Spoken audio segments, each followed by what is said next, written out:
문화어로는 아랍 추장국연방, 영어로는 유나이티드 아랍에미리트, 줄여서 UAE라고 부르고 있습니다. 아랍에미리트에서 인류가 살기 시작한 것은 기원전 12만 4천년 전 아프리카에서 발원한 원생 인류가 정착하였고 청동기 시대를 전성기로 맞이하였습니다. 이후 오만과 현재 이라크를 잇는 무역로로 인도의 인더스 문명과 레반트, 메소포타미아 문명의 국가들과 활발히 교류를 시작했습니다. 어업과 조선업, 진주 채취업을 중심으로 고속 성장하였고 1950년대 아랍에미리트가 석유를 발견했고 1966년 두바이의 파테 유전지대에서 초대량의 원유가 발견되면서 아랍에미리트의 역사에 획기적인 변화가 시작됐습니다. 넘쳐나는 원유를 수출한 덕분에 해마다 280조 원에 육박하는 수출을 기록 중인 아랍에미리트. 아랍에미리트의 인구수는 920만 명밖에 되지 않는데 이 중에서 실제 아랍에미리트 국민은 140만 명에 불과합니다. 나머지 780만 명은 외국에서 유입된 외국인 노동자들이죠. 특히 이란인과 인도인들이 수백만 명에 육박합니다. 석유에 지나치게 의존하고 있기 때문에 원유 가격이 하락하면 UAE가 망할 수도 있을 것이라는 우려를 하는 분들도 있는데 이는 괜한 걱정입니다. 아랍에미리트의 수도 아부다비의 1인당 GDP는 10만 달러, 1억 원을 훨씬 넘고 있죠. 게다가 UAE의 국영펀드인 아부다비 투자청이 운영하는 규모는 1100조 원 이상으로 세계 2위입니다. 세계 최대 규모의 은행 중 하나인 시티그룹과 세계 최고의 럭셔리 자동차 브랜드 벤츠를 소유한 다임러의 최대 주주로 등극했었던 기록이 있습니다. 자, 그런데 이렇게 완벽해 보이는 나라 아랍에미리트에도 엄청난 고민이 있습니다. 글로벌 파이어파워가 발표한 세계 군사력 순위에 따르면 이집트 세계 9위, 이란 세계 14위, 사우디 17위, 이스라엘 18위인 반면 아랍에미리트는 베네수엘라, 나이지리아, 아르헨티나, 말레이시아보다도 낮은 45위를 기록했습니다. 자원도 많고 모든 국민들의 복지도 상상을 초월할 정도로 풍요로운데 국방력은 방글라데시와 비슷한 수준인 것이죠. 중동은 세계에서 자원이 가장 풍부한 곳인 동시에 내전과 전쟁으로 세계에서 가장 위험한 지역이기도 합니다.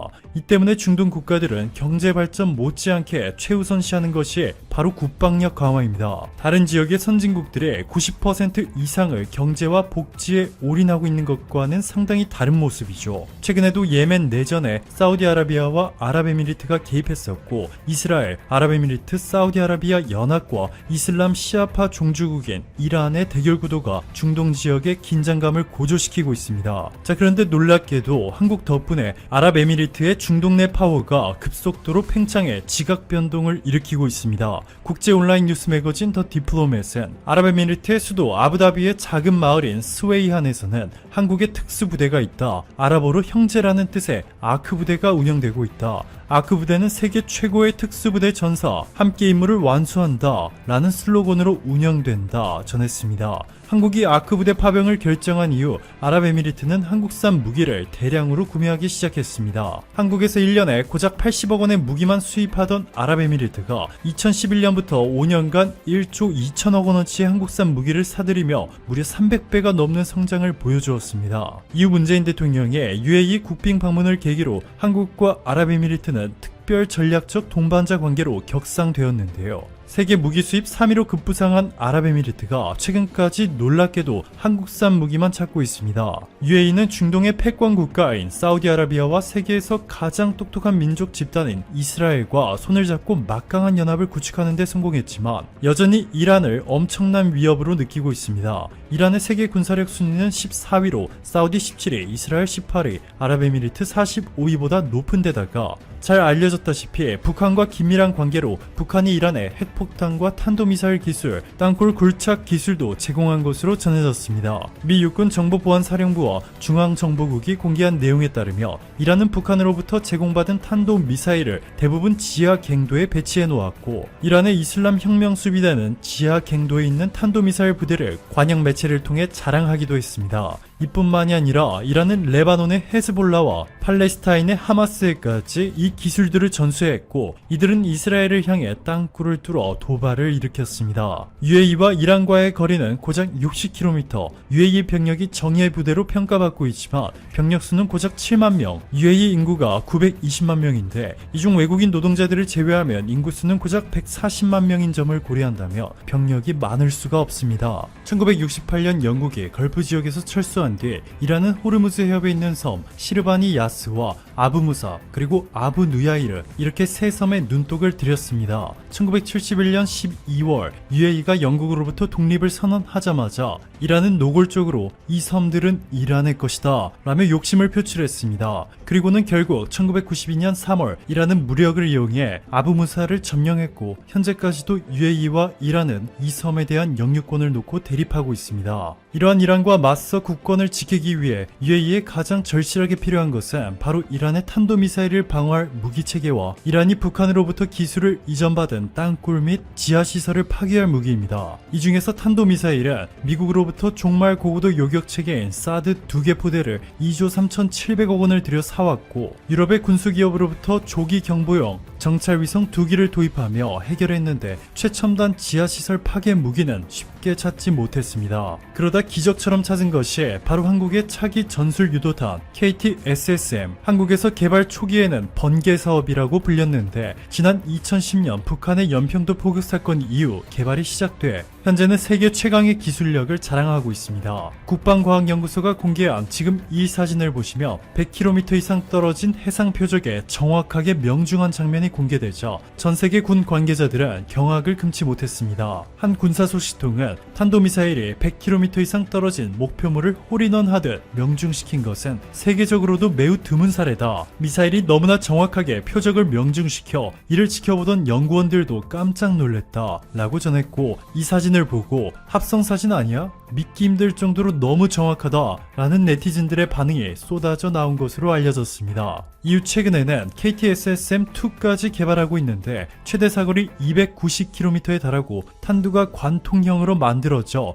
일정 부분 지하를 뚫고 들어가 지하갱도 내부를 모두 소각할 수 있습니다. 아랍권에서 한국산 무기의 명성은 상상을 초월하고 있습니다. UAE뿐만 아니라 세계 최고의 부자로 알려진 모하메드 빈 살만 사우디 왕세자도 한국의 무기 개발 프로젝트에 큰 관심을 보이고 있습니다. 사우디 비전 2030 전략의 목표 중 하나가 바로 향후 10년 안에 사우디 왕국의 방위 장비의 최소 절반을 사우디 현지에서 생산하는 것이고 이를 위해 한국 무기의 메카인 국방과학연구소를 벤치마킹하려 하고 있습니다. UAE도 마찬가지로 에드 이식 사업이라고 해서 한국의 국방과학연구소가 아랍에미리트에 한국과 같은 무기개발 연구시설을 세울 수 있도록 기술뿐만 아니라 그동안 축적해온 노하우까지 제공하는 프로젝트를 진행 중입니다. UAE는 한국의 무기기술력을 바탕으로 초대형 방산기업을 육성하겠다는 비전을 제시했죠. 이를 위해 UAE는 한국의 군 고위 관계자들을 초청해 칼리파대 부설연구소를 둘러보게 했고 방위사업청의 한 관계자는 칼리파대 연구소는 UAE판 국방과학연구소를 세우기 위해 마련한 미천이다. 상당히 초보적인 수준이지만 한국으로부터 배우려는 연구원들의 열의는 대단했다 전했습니다. UAE가 이 모든 것을 한국으로부터 공짜로 달라고 한 것은 아닙니다. UAE가 기술 이전 대가로 한국에 돌려줄 규모는 상상을 뛰어넘고 있는데요. 중동 지역의 한 무기 로비스트는 이렇게 말합니다. UAE가 한국에 사실상 백지수표 같은 것을 내놓았다. UAE에 팔고 싶은 상품 리스트를 원하는 대로 적어오라고 제안했다. 정보기술 전문 미디어인 아난다텍은 최근 마이크론이 지난 4월 대만 타오이안에 새 디램 공장 건설을 시작한 데 이어 일본 히로시마에도 20억 달러를 들여 13나노미터 공정을 적용한 라인을 깔 예정이라고 전했다. 2017년 20억 달러를 투자해 히로시마 공장 증설 작업에 들어가 최근 완료한 데 이어 추가로 차세대 생산 라인 투자 확대에 나선 것이다. 이는 일본의 디램 반도체 재도전의 신호탄으로 볼 수 있다. 일본 디램 반도체 업계에서 히로시마 공장은 아픈 손가락이다. 1980년대까지만 해도 디램 시장의 70%를 차지했던 일본 업체들은 90년대 이후 삼성이 공세에 밀려 입지가 축소됐다. 미국의 정보기술 버블로 필라델피아 반도체 지수가 1000선 이상으로 급등한 2000년 디램 시장에서 한국의 삼성, 하이닉스, 미국 마이크론 등이 3강을 차지했다. 그 뒤를 독일 인피니온, 일본 NEC, 도시바, 히타치, 미쓰비시 등이 추격하는 상황이었다. 2007년 대만 업체들이 다도 삼성을 앞세워 시장에 뛰어들면서 치킨 게임이 시작됐다. NEC와 히타치가 합작으로 설립한 LP다는 대만 파워칩과 인피니온에서 분리된 김온다는 남야와 손을 잡고 증산에 나섰다. 2006년 6.8달러였던 512NB D램 가격은 2009년 0.5달러로 폭락했다. 삼성을 제외한 반도체 기업들은 분기당 적자가 5천억 원을 넘나들었다. 결국 김온다는 2009년 파산했다. LP단은 공적 자금 300억엔, 채권단 융자 1,000억엔을 지원받아 버텼지만 2012년 마이크론에 매각됐다. 타오이안 공장은 대만 렉서칩이, 히로시마 공장은 LP다가 운영하다 차례로 마이크론에 넘어갔다. 이후 7년째 이어지고 있는 삼성, 하이닉스의 D램 독주 체제를 일본 정부가 흔들고 나섰다. 한국을 수출 간소화 대상국인 화이트리스트에서 제외하고 포토레지스트, 불화수소, 플루오린 폴리미드 등 반도체 관련 핵심 소재의 수출 규제에 나선 것이다. 업계 관계자는 일본 정부는 단순한 수출 관리라고 주장하지만 한국 법원의 강제징용 대상 판결을 명분 삼아 한국 반도체 산업을 견제하는 측면이 강하다고 말했다. 가격과 기술 경쟁을 통한 치킨 게임에서 밀려난 기업 대신 정부가 2차 치킨 게임에 총성을 올린 셈이다. 한국무역협회에 따르면 한국은 올 상반기에 872억 달러치의 정보통신기술 관련 상품을 수출했다. 이 가운데 일본에 대한 수출은 20억 달러에 불과하다. 중국, 베트남, 미국은 물론 대만보다도 낮은 수준이다. 특히 반도체의 경우 전체 수출액의 1.03%인 4억 9,800만 달러치만 일본으로 향했다. 일본 전자업체들이 생산 라인을 상당 부분 해외로 이전했기 때문이다. 요미우리 신문은 일본 정부 관계자를 인용해 반도체를 대만에서 살 수 있어 큰 영향이 없을 것이라고 보도했다. 일본의 지난해 메모리 반도체 수입액 중 한국의 비중은 17%로 대만보다 낮다. 아베 정부는 일본산 부품, 소재에서 한국산 반도체에서 중국산 전자제품으로 이어지는 IT 분야의 동아시아 공급망을 흔들었다. 실제로 올 상반기에 한국은 전자부품 21억 달러, 화학약품 18억 5천만 달러 등 부품 소재 분야에서 67억 달러의 대일 무역 적자를 기록했다.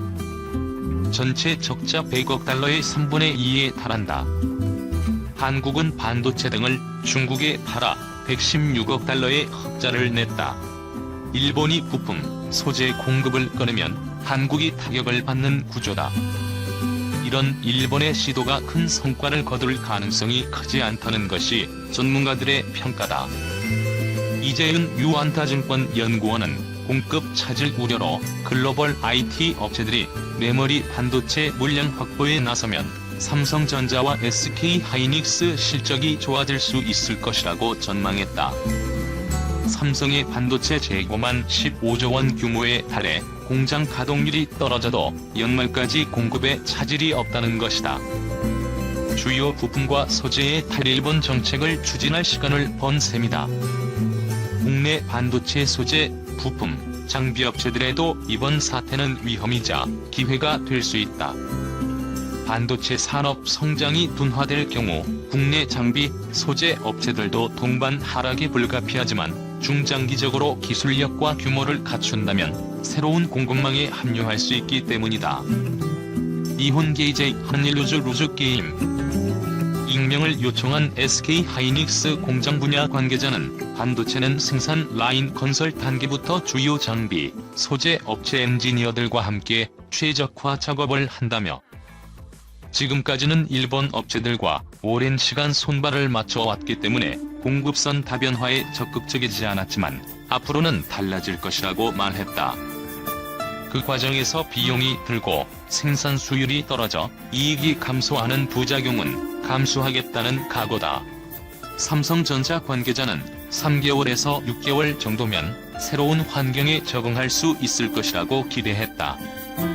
다만 한국 반도체의 탈일본 정책은 결국 양국 모두에게 상처를 남긴다는 것이 문제다. 이혼게이제 신문은 세계 1, 2위인 삼성과 SK하이닉스를 제외하고 세계 시장에서 수출 대상 기업을 찾기 어렵다며 한국과 일본의 루즈루즈 게임이라고 보도했다.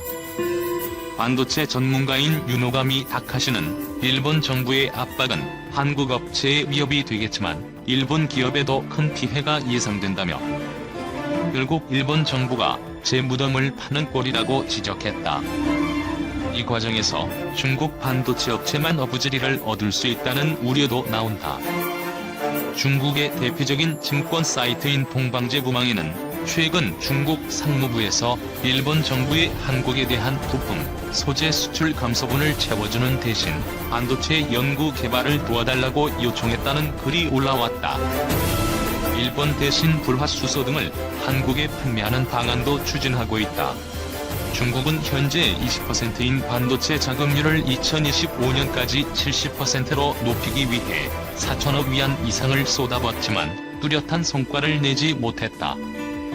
디램 개발에 앞장섰던 중국 투젠진화가 미국 정부의 제재로 사실상 개발이 무산됐고 64단 랜드 플래시 개발에 성공했다고 발표한 양춘 에머리도 양산 기술 확보에는 실패한 것으로 알려졌다.